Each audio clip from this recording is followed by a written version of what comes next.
Hey guys, it's Bailey. Welcome back to the channel and thanks for tuning in to today's video. I wanted to share 5 tips for starting to wear more colorful eyeshadow or integrating more color into your everyday or occasional eyeshadow looks. Basically ways for you to get comfortable wearing more colorful eyeshadow. This comes from an Instagram story I shared a few weeks back where I talked about realizing that for the longest time I had been kind of scared or unsure how to wear colorful highlighter. And after learning a few techniques, trying a lot on myself, it is now a technique that I stand by and recommend everyone tries, even though no one would think that wearing a blue or green highlighter would ever look flattering or natural. I swear by it. I absolutely love it. And I think there are a lot of those things out there for a lot of us. Things that we just never in a million years, we might love seeing on other people, but just think it's something that isn't something we can wear or should wear or aren't comfortable wearing. And I actually asked a lot of you, and your answers fell into some pretty distinct buckets, colorful eyeshadow being one of them. But there were also a few other categories. And so I thought, just from my experience, like I have not always felt comfortable wearing colorful eyeshadow, so I had some tips to share with you for how I got more comfortable doing it. But I want to hear from you if you want to see like maybe a mini series of certain videos like these where I talk about other topics outside of eyeshadows like bright lipstick, dark lipstick, contouring, whatever the case may be. Let me know what you think in the comments below if that's something you want to see, or if you're like, no, please stop at colorful eyeshadow. Either way, let me know, and I hope this video is helpful for you. So let's dive in. Okay, so this first tip I think is going to be the easiest because it's likely not going to require you to buy any new products, and it's not going to require you to learn any new or complicated techniques.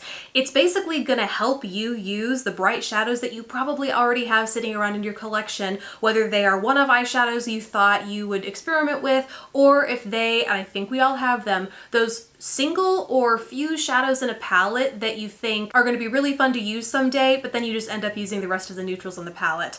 Smashbox recently sent me their new LA Cover Shot eye palette, and this was like, when I first opened this, it made me think back to that Instagram post and all of your answers there, because I feel like we all have palettes like this. It's very popular to give those very basic kind of comfort zone-y neutrals, maybe a hint of color in something that's smokier or more shimmery, but then there's always like that 1 or 2, maybe 3 shadows that are just pops of intense color meant to make the palette stand out, but in reality, you might look at them and think, gosh, it's gonna be fun to wear someday, and then you literally never touch them for the life of the palette. This tip is gonna help you use those kinds of shadows, and it's super easy. It's just applying it in your outer corner. Realistically, you can apply it in a small place across your eyelid wherever you are most comfortable, but for me, one of the ways that I got more comfortable with wearing brighter colors is by first putting it in your outer corner, because from there, you can start building it up. You're not wearing a bright wash of color across your lids that screams like I'm wearing teal or pink eyeshadow.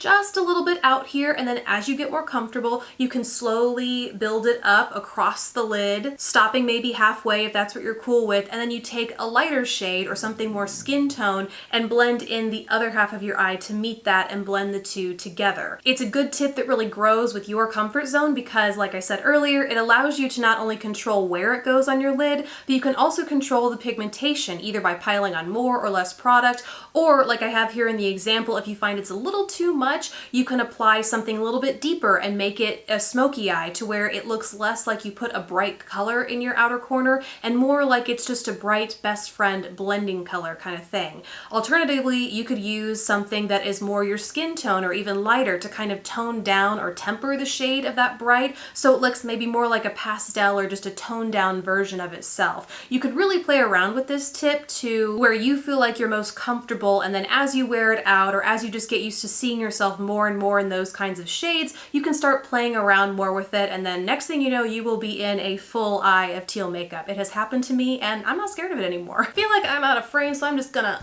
ooh, there we go. Tip number 2 is to add some color in as an iridescent pop or a shade shifting pop across the lid. More and more, we are seeing lots of duochromes hit the market, which I am super excited about. I don't think we can have enough of them, and it's because they add such a multi-dimensional shift to your eye look, and so often a lot of them will have neutral or more comfort zone feeling bases that then in certain lights have a green or a blue or a pink looking shift to it, and it just makes for such an interesting look with minimal minimal effort, which I am all about, and without being an in-your-face kind of bold color sort of situation. So one of the shades that I've really been loving lately, and the example or the shadow that you'll see in the example that I'm playing right now, is from the Natasha Denona Gold palette. It is the shade Lime Chrome, and you can see that in the pan it has a gold base, a lime shift, and even a little bit, well, a lot of pink iridescence. You can't really see it here, but at some points you can definitely see the pink in the pan.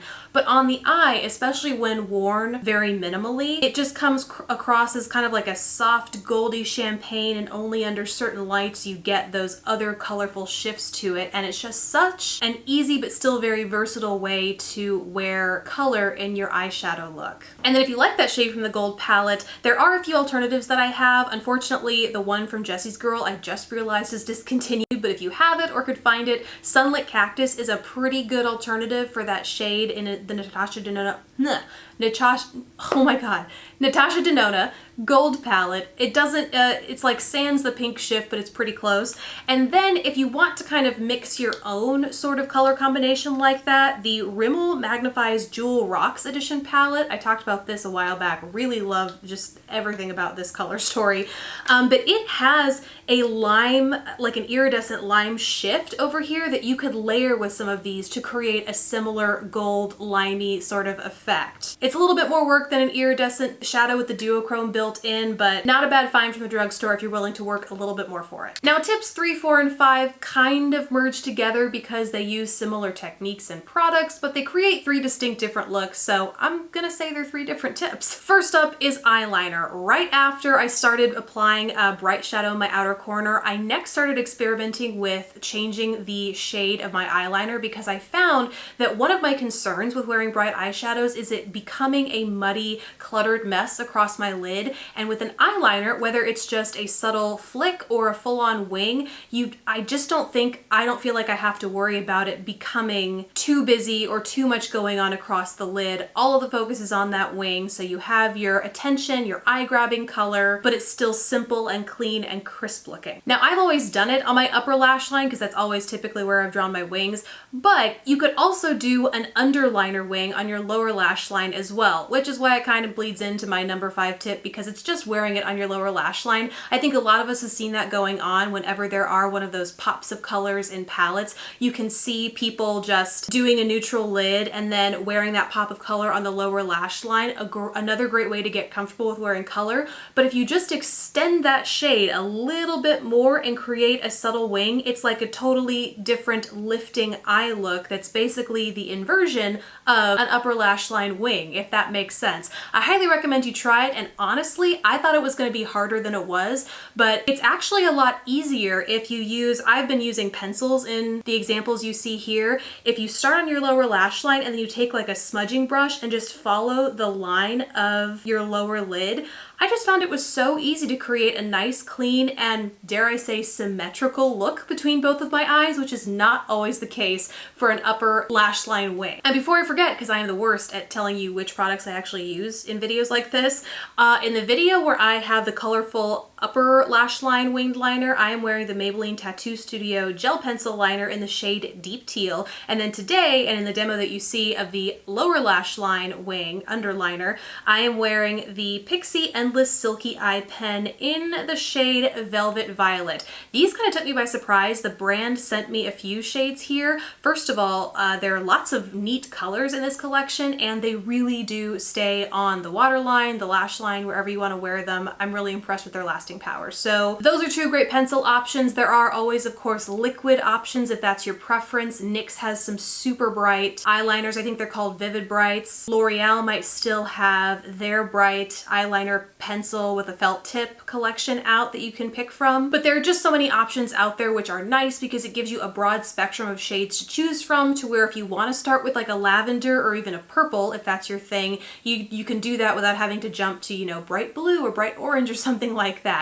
There's lots of variety out there, and so lots of ways to help integrate or get more comfortable with color in your eyeshadow looks, and hopefully these tips helped you do that. I would love to know what you think in the comments below. If you have any tips that I might have forgotten or that you love to use, let us know down in the comments. Besides that, guys, thank you so much for watching. Please don't forget to subscribe if you haven't already, and I will catch you in the next video. Bye, guys!